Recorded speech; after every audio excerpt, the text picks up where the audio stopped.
Halo, selamat siang. Perkenalkan, nama saya Sterita dari program PG PAUD dengan NRP 1613022004. Pada kesempatan kali ini, saya akan membuat proyek video dengan tema Demokrasi Indonesia untuk mata kuliah Pendidikan Kewarganegaraan. Teman-teman, sudah tahu belum apa yang dimaksud dengan demokrasi?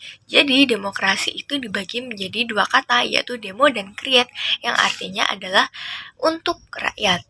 Nah, yang biasanya kita ketahui, demokrasi itu adalah sistem pemerintahan dari rakyat, oleh rakyat, dan untuk rakyat. Hah? Maksudnya apa sih? Maksudnya, segala keputusan yang mengatur pemerintahan dalam suatu negara itu berada di tangan rakyat, teman-teman. Misalnya, contoh nyatanya itu saat pemilu.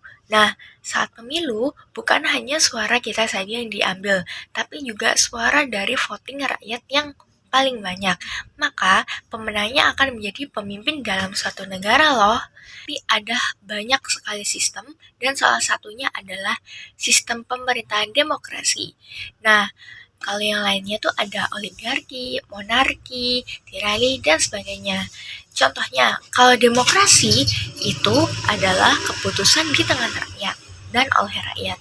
Tapi kalau monarki itu sistem kerajaan. Yang kedua adalah demokrasi sebagai politik. Nah, kenapa sih teman-teman mungkin ada yang tanya, nih, kenapa kalau kita memutuskan suatu hal yang sangat penting, itu kita memerlukan demokrasi? Karena demokrasi adalah sistem yang paling adil dan juga yang paling berpengaruh untuk kehidupan bangsa. Ini bukan berarti sistem yang lainnya nggak berpengaruh ya teman-teman. Tapi dalam dunia demokrasi, ketika kita sudah memutuskan hal yang baik dan didukung oleh banyak orang, maka putusan tersebut bisa jadi putusan yang baik teman-teman. Dan yang terakhir adalah demokrasi sebagai sikap hidup. Kenapa kita diajarkan untuk selalu memiliki sikap demokrasi sejak kecil, baik itu di lingkungan rumah, sekolah, maupun juga masyarakat yang lebih luas saat kita sudah kuliah ini contohnya. Nah, dalam dunia demokrasi, pastinya ketika kita memilih ketua BEM, ketua HMPS, dan juga ketua BPM, memerlukan voting dari teman-teman yang mungkin menurut kita sudah benar, tapi kita memerlukan opini dari orang lain yang mungkin lebih membantu tuh teman-teman. Nah, untuk sikap hidup juga, demokrasi itu sangat baik. Karena apa?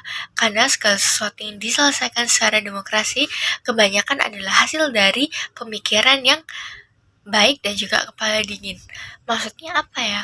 Maksudnya, ketika kita melakukan demokrasi di dalam kehidupan sehari-hari, maka kita bisa memikirkannya dengan baik nih teman-teman. Bukan hasil dari marah-marah ataupun hasil dari suap menyuap. Seperti itu teman-teman. Juga biasanya sistem pemerintahan demokrasi ini bisa menyatukan beberapa ras maupun perbedaan-perbedaan yang ada di rakyat Indonesia loh. Kok bisa? Nah, contohnya, di rakyat Indonesia, satu negara ini kan tidak hanya ada satu negara. Tapi, dari banyak sistem pemerintahan di Indonesia, mengapa memilih demokrasi? Karena demokrasi ini bisa mengakrabkan perbedaan antara satu orang dengan orang lainnya. Contohnya, di Indonesia ada 6 agama nih teman-teman. Ada Islam, Kristen, Katolik, Konghucu, Buddha, dan juga Hindu. Kenapa mereka semua bisa akrab? Karena kita menggunakan sistem demokrasi.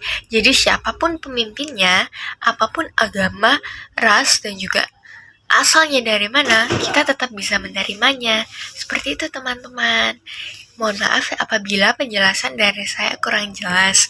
Demikian penjelasan dari saya mengenai demokrasi Indonesia. Terima kasih.